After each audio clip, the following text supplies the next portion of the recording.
Mayor Toby Barker takes us on a walk through an alley. Oh, that is so cool. But it's not any alley, it's a secret spot called the Pocket Museum. No, it's amazing. It's one of the highlights of innovation birthed from the pandemic. I hope you guys have fun exploring. Barker says this alley symbolizes the forward, out-of-the-box thinking that can push the city past this last year and out of the tough times that came with it. It's so fun getting that information every day. I mean, how many new infections, how many hospitalizations, ICU, how many deaths per day. I mean, that was never a information you wanted to get, but it was information we had to have, and we made decisions based on that. Decisions that led to curtailed business hours, a lawsuit, and mandates that became divisive. When you had to make the decision in March, a decision that wasn't popular for everyone to keep the mask mandate for the city of Hattiesburg when the governor had lifted it for the state, what did you hear from residents, or did you receive any backlash from making that decision? What did you hear?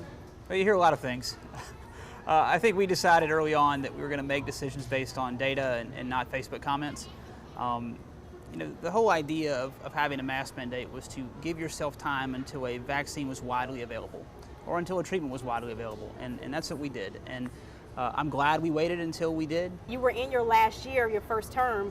Was there any doubts or fears or conversations of, could this cost me my reelection? Not when it came to COVID-19.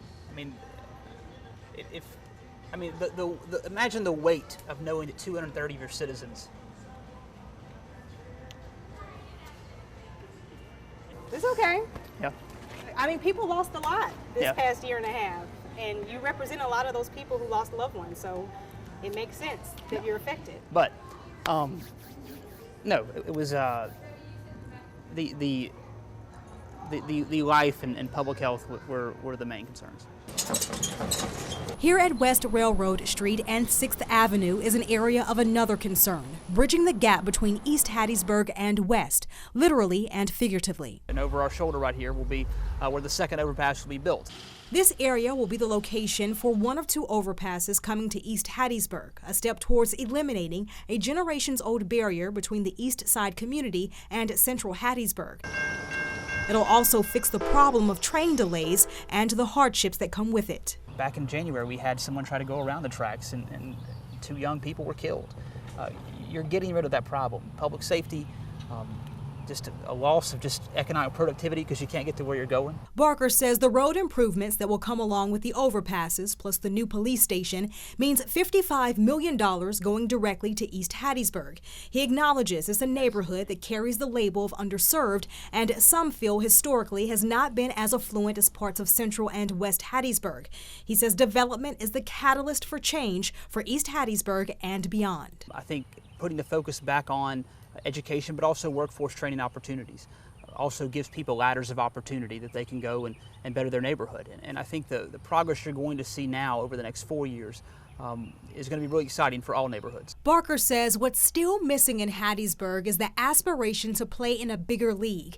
He says an emphasis on infrastructure, education, public safety, and job opportunity will launch the city into greater success. Which means we need to diversify our employment and job opportunities, but we're going after these Fortune 100 companies, and we're going after corporate headquarters to come here because it's going to help us retain our young talent. Folks don't realize that we have 40% of our population is under the age of 40. That's one of the top 2 or 3 in the entire South. That's a lot of young talent that we just have to harness, retain, and then try to empower. He says his vision for Hattiesburg will remain just that, a vision without the push to recover from the pandemic. He says that means more shots in arms, getting businesses fully staffed, and promoting the hospitality industry. Making sure folks have access to job training because there's a lot of job openings, but people don't have the skill sets to go get those jobs. I think that's a big part of it as well. And then also just promoting Hattiesburg, promoting events that we've been missing out on for a year. Promoting new businesses that come open. His priorities for the next 4 years all boil down to growth. Barker says the hub city is the 3rd most visited city in Mississippi. That means there are attractions here to build on, like Tatum Park and retail growth in every ward. Barker's long-term goal, and perhaps biggest, is ranking number 2 in the state in retail economy with a plan to get to number 1 by the end of the decade.